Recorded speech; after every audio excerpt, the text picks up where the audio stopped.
அஸ்ஸலாமு அலைக்கும். காலையில் கடைக்கு வந்து ஷட்டரை திறக்க தயாராகும்போது பாக்கெட்டில் இருந்த 2 போன்களும் ஒரே நேரத்தில் அடித்தன. ஷட்டரை திறந்துவிட்டு போனை எடுக்கலாம் என்று நினைத்தேன். ஆனால் நிற்காமல் ஒலித்த மணியை கேட்டு நான் போனை எடுத்தேன். அது பக்கத்து வீட்டு ஹாஜியார்.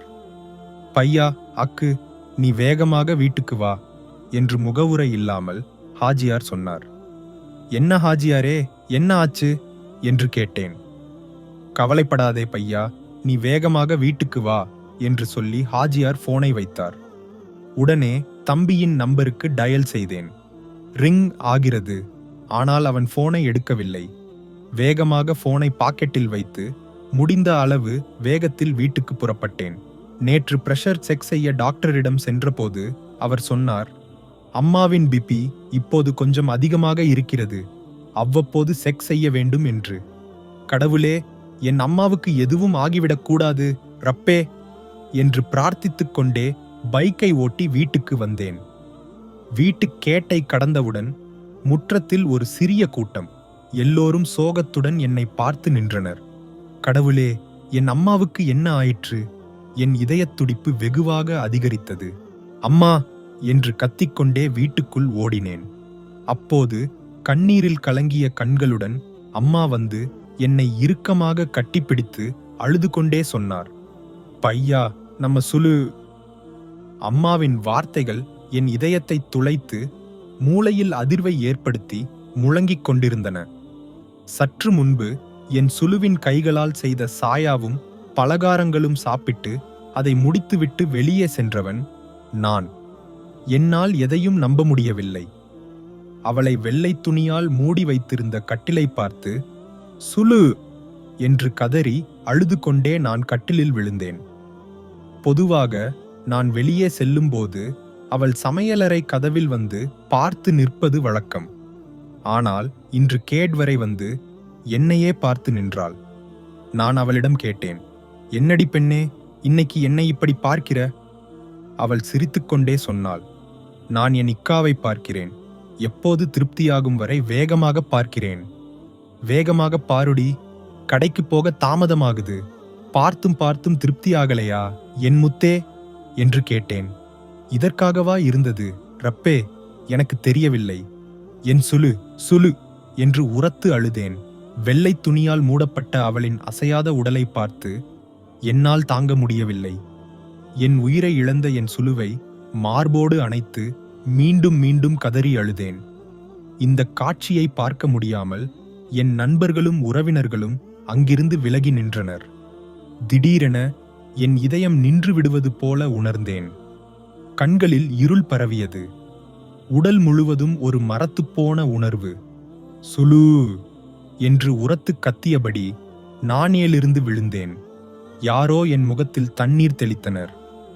என்னை தூக்கி அருகில் இருந்த அறைக்கு கொண்டு சென்று படுக்க வைத்தனர். தளர்ந்து படுத்திருந்த என்னருகே அங்கே நடந்து வருகிறாள் என் சுலு. அப்போதுதான் எனக்கு ஆறுதலாக இருந்தது. அவள் மெதுவாக சிரித்தாள். அந்த சிரிப்பில் என் மீதான அன்பும் காதலும் ததும்பி நின்றது.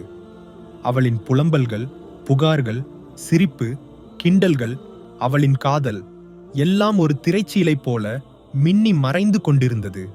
எப்போதும் காலை தொழுகைக்கு என்னை எழுப்புவாள் அவள். இதோ அவள் என்னை எழுப்ப வருகிறாள். இக்கா, எழுந்திருங்க, எல்லோரும் உங்களை தேடுறாங்க. நீங்க ஏன் இங்கே வந்து உட்கார்ந்திருக்கீங்க? என் பக்கத்துல வந்து உட்காருங்க. இனி கொஞ்ச நேரம்தானே உங்களால் என் கூட இருக்க முடியும் என்று சொன்னாள். திடீரென என் எண்ணங்களிலிருந்து விழித்தேன். எழுந்து அவளை படுக்க வைத்திருக்கும் கட்டிலின் காலில் சாய்ந்து எல்லாம் இழந்தவன் போல உட்கார்ந்தேன். எவ்வளவு நேரம் அப்படி உட்கார்ந்திருந்தேன் என்று எனக்கு நினைவில்லை. ஒருவித மரத்துப்போன உணர்வு மட்டுமே இருந்தது. சுற்றி என்ன நடக்கிறது என்று கூட அறியவில்லை. யாரோ தண்ணீரும் மற்றவற்றையும் கொண்டு வந்து தருகிறார்கள். யார் என்று தெரியவில்லை. என் கண்களை திறக்க முடியவில்லை. என் உடைகள் கண்ணீரில் நனைந்து கிடந்தன. என் உயிரல்லவா இந்த உயிரற்ற உடல்? தொண்டை வறண்டு தாகமாக இருக்கிறது. ஆனால் நான் எப்படி தண்ணீர் குடிப்பேன்? இக்கா, என்னடி சுலு, நான் இறந்தால் நீங்க என் உடலை குளிப்பாட்டுவீங்களா என்று அவள் பலமுறை சொல்லியிருக்கிறாள். அப்போதெல்லாம் சிரித்துக்கொண்டே, பெண்ணே, நீ இறப்பதற்கு முன் நான் இறந்து விடுவேன் என்று சொல்வேன். ஆனால் இப்போது என் சுலு என்னை தனியாக விட்டுவிட்டு போய்விட்டாளே. அவளுக்கு இருந்தவை சிறிய சிறிய ஆசைகள் மட்டுமே. ஆனால் நான் எல்லாவற்றையும் நாளை நாளை என்று தள்ளி போட்டேனே. ஒரு நல்ல வார்த்தை சொல்லவோ ஒரு புன்னகை புரியவோ இனி என்னால் முடியாதே. இந்த நெஞ்சு அவள் மீதான காதலால் நிரம்பியிருந்தது. ஆனால் ஏன் நான் அதை அளந்து தூக்கி மட்டுமே கொடுத்தேன்? இக்கா, காலை உணவு செய்யும்போது நீங்க என் அருகில் வந்து உட்காருவீங்களா? இந்த நாற்காலியை போட்டு வெறுமனே உட்கார்ந்தால் போதும், எதுவும் உதவி செய்ய வேண்டாம் என்று அவள் சொல்வாள். நான் மொபைலுடன் அறையில் படுத்திருக்கும்போது அவள் அருகில் வந்து அழைப்பாள். எனக்கும் என் முத்துவுடன் பேசி திருப்தியாகவில்லை என்று சொல்வாள். அவள் அழைக்கும்போது செல்ல வேண்டும் என்று நினைப்பேன். ஆனால் மொபைலில் பார்த்து கொண்டிருக்கும்போது நேரம் போவது தெரியாது. இப்போ வரேண்டி என்று சொல்லிவிட்டு மீண்டும் மொபைலில் விளையாடிக் கொண்டிருப்பேன். என் கண்களிலிருந்து கண்ணீர் பெருக்கெடுத்து ஓடியது. நேராக பார்க்கவோ யாரையாவது பார்க்கவோ முடியவில்லை. நாளைக்கு ஒத்தி வைத்த அவளின் எத்தனை ஆசைகள் இன்று மிச்சமாக இருக்கின்றன. கிழிந்த கைப்பை ஒரு புதியது வாங்கலாம் என்று சொல்லி எத்தனை நாட்களாக ஒத்தி வைத்தேன். சமையலறையில் உள்ள குழாயில் சிறிது தண்ணீர் மட்டுமே வருகிறது, அதை மாற்றித் தருவீர்களா என்று மாதங்களாகச் சொல்லியிருக்கிறாள். வாஷிங் மெஷினின் குழாய் கசிகிறது என்று எத்தனையோ முறை சொன்னாள். மிக்சியின் ஜார் இப்படி எத்தனையோ. நான் இதுவரை கடலை பார்த்ததில்லை. நாம் குழந்தைகளை அழைத்துக்கொண்டு கடல் பார்க்கப் போகலாமா இக்கா என்று அவள் சொன்ன நினைவுகள் ஒவ்வொன்றாக மனதில் ஓடின. இல்லை, என்னால் எதையும் யோசிக்க முடியவில்லை. அவள் காலடியில் கதறி அழுவதைத் தவிர இனி என்னால் எதற்கு உதவ முடியும்? அழுகையை அடக்க முயற்சிக்கிறேன், ஆனால் முடியவில்லை. என் சுலு இனி என் கூட இல்லை என்ற எண்ணம் மீண்டும் மீண்டும் என்னை அழ வைத்தது. இரவு 10 மணி வரை மொபைலில் உட்கார விடாமல் என்னை உறங்க அழைத்துச் செல்வாள். காலையில் நமஸ்காரத்துக்கு எழுப்புவாள். எல்லாம் என் சுலு. திடீரென நண்பர்களும் உறவினர்களும் வந்து என்னை அங்கிருந்து இழுத்து மாற்றினர். உடலை குளிப்பாட்ட கூட்டிச் செல்கிறார்கள் என்று சொன்னார்கள். நான் இறந்தால், இக்கா, நீங்க என் உடலை குளிப்பாட்டுவீங்களா என்று அவளின் வார்த்தைகள் இதயத்தில் முழங்கின. அவளின் ஆசைகளில் ஒன்றையாவது நான் நிறைவேற்ற வேண்டும். நான் குளிப்பாட்டுகிறேன் என்ற என் வார்த்தைகள் எல்லோரையும் ஆச்சரியப்படுத்தின. மெதுவாக எழுந்து அவளின் உறவினர்களின் உதவியுடன் அவளை குளிப்பாட்டினேன். என் விரல்கள் அவள் உடலை தொடும்போது கூச்சத்தால் சிரிக்கும் என் சுலுவை நினைவுக்கு வந்தாள். கண்ணீரால் கண்கள் மங்க என் பெண்ணை கடைசியாக குளிப்பாட்டினேன். என் அன்பை என்னிடமிருந்து பிரித்து கப்ருக்கு எடுத்துச் செல்ல அவசரப்படும் உறவினர்கள், இன்னும் கொஞ்ச நேரம் இருக்கட்டுமே என்று கேட்டேன். இறந்தவுடன் விரைவாக கப்ரடக்க வேண்டும் என்று அவர்கள் சொன்னார்கள். அப்படியே உடலை கட்டிலில் வைத்து என் பெண்ணை பள்ளிவாசலுக்கு அனுப்புகிறார்கள். சிறிது தூரம் நடக்க வேண்டியிருந்தது. என் கால்கள் தரையில் உறையவில்லை, தளர்ந்து போகின்றன. நண்பர்கள் என்னை ஒரு ஆட்டோவில் ஏற்றி பள்ளிக்கு கூட்டிச் செல்ல முயன்றபோது அவர்களின் கைகளை தள்ளிவிட்டு அவளை படுக்க வைத்த கட்டிலின் காலை தோளில் வைத்து பிரார்த்தனையுடன் பள்ளிவாசலுக்கு நடந்தேன். உடலுக்காக நிஸ்காரம் செய்ய அவளின் அண்ணன் நின்றான். நான் அவனை தடுத்தேன்.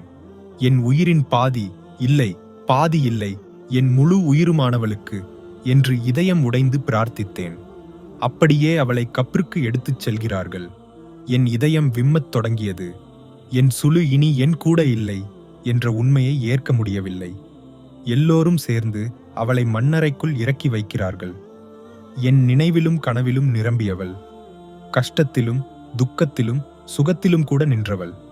கடவுளே, என் சுலு இங்கே தனியாக. அவளுக்கு பயம் அதிகம். எப்படி கப்ரில் தனியாக இருப்பாள்? திருமண வீட்டுக்கோ ஆற்றில் மீன் பிடிக்கவோ இரவு தாமதமாக வந்தாள். அவள் எப்போதும் சொல்வாள், இக்கா, இரவில் என்னை தனியாக விட்டு போகாதீங்க, எனக்கு எவ்வளவு பயம்னு தெரியுமா? அவள் இப்படி சொல்லும்போது, உனக்கு ஒரு கல்ஃப் காரன் கிடைச்சிருக்கணும் என்று சொல்வேன். இதோ என் பெண்ணின் கப்ரில் மூடுகல்லை வைக்கத் தொடங்கினர். அல்லாஹ், இருட்டின் மேல் இருட்டு இங்கே இருக்கிறதே. மூடுகல்லை வைத்து எல்லோரும் 3 பிடி மண்ணை எடுத்து அவளின் கப்ரின் மேல் போட்டனர். மண்ணிலிருந்து உன்னை படைத்து மண்ணுக்கே உன் மீளல். நடுங்கும் கைகளுடன் பிளவுபட்ட இதயத்துடன் நானும் 3 பிடி மண்ணை அவளின் கப்ரில் போட்டேன். அவர்கள் மண்ணை தோண்டி கப்ரை மூடி மீசான் கல்லை நட்டு அதன் அருகில் மருதாணி செடியை நட்டனர். அவர்களின் கையிலிருந்து தண்ணீர் நிரம்பிய குடத்தை வாங்கி மருதாணி செடியை நனைத்தேன். உன்னை நேசிக்கவோ கவனிக்கவோ மறந்துவிடவில்லை பெண்ணே. நானும் நீயும் குழந்தைகளும் சுகமாக வாழ அதற்காகவே கஷ்டப்பட்டேனே. ஆனால் இப்போது நீ என்னை தனியாக விட்டு சென்று விட்டாய். சுலு, மன்னித்துவிடு. உன் சிறிய ஆசைகளை கூட நிறைவேற்ற முடியவில்லை. சிறு சிறு விஷயங்களை கூட செய்து தரவில்லை. செல்வம் சம்பாதிக்கும் ஓட்டத்தில் எல்லாவற்றையும் மறந்துவிட்டேன். நீ எப்போதும் என் கூட இருப்பாய் என்று நினைத்தேன். கப்ரின் அருகில் இருந்து எல்லோரும் பிரிந்து சென்றனர். மீசான் கல்லில் தலை சாய்த்து உட்கார்ந்திருந்த என்னை இழுத்து அழைத்துச் செல்ல வந்த நண்பர்களிடம் சொன்னேன், நில்லுங்க, இன்னும் கொஞ்ச நேரம் இருக்கட்டும். இவள் பயப்படுவாள். அவள் வீட்டுக்கு போனாலும் விரைவாக திரும்பி வருவேன். என்னை விட்டு இரவில் அவளால் தூங்க முடியாது. என்னில்லாமல் அவளால் தனியாக இருக்க முடியாது. வீட்டில் இருக்கும்போது, சமையலறையில் உணவு செய்யும்போது, இக்கா கொஞ்சம் கூட வந்து உட்காருங்க என்று சொல்வாள். ஆனால் நான் கண்டுகொள்ள மாட்டேன். அவள் உடம்பு முடியாமல் சமையல் வேலை செய்யும்போது பலமுறை கண்டும் காணாமல் போயிருக்கிறேன். எவ்வளவு உடம்பு முடியாமல் இருந்தாலும் எனக்கும் குழந்தைகளுக்கும் எல்லாவற்றையும் செய்வாள். நீங்கள் அருகில் இருந்தால் எனக்கு அபாரமான ஆறுதல். எவ்வளவு வேலை செய்தாலும் சோர்வு வராது என்று அவள் எத்தனையோ முறை சொல்லியும் கூட இருக்க முயற்சிக்கவில்லை. அவள் கண்கள் கலங்குவதை பார்த்தும் காணாமல் போயிருக்கிறேன். என் கண்ணீரை பார்த்து நண்பர்கள் பலவற்றைச் சொல்லி ஆறுதல் படுத்தினர். இன்று இவளை இங்கே தனியாக விட்டு செல்ல முடியவில்லை. அவளிடம் செய்த எல்லா தவறுகளுக்கும் மன்னிப்பு கேட்டு அவளின் பரலோக வெற்றிக்காக பிரார்த்தித்து ஏழ முயன்றபோது திடீரென இதயம் பிளவுபடுவது போல வலி. கைகால்கள் தளர்ந்து மரத்துப் போகின்றன. ஆழ்ந்து மூச்சு வாங்கியும் காற்று கிடைக்கவில்லை. கைகால்களை அசைக்க முடியவில்லை. நரம்புகள் யாரோ இழுத்து பீத்தெடுப்பது போல. கண்களில் இருள் நிரம்பியது. யாரோ ஓடி வந்து விழுந்த என்னை தாங்கி வாயில் சிறிது தண்ணீர் ஊற்றினர். எனக்கு உணர்ந்தேன், நான் பயணமாகிறேன். என் அன்புக்கு, என் சுலுவின் அருகே கடைசி பயணம். நீயன்றி வணங்கத் தகுதியானவர் வேறு யாருமில்லை தம்புரானே என்று மொழிந்து வாடிய செம்பருத்தி தண்டு போல அவர்களின் மடியில் விழுந்தேன்.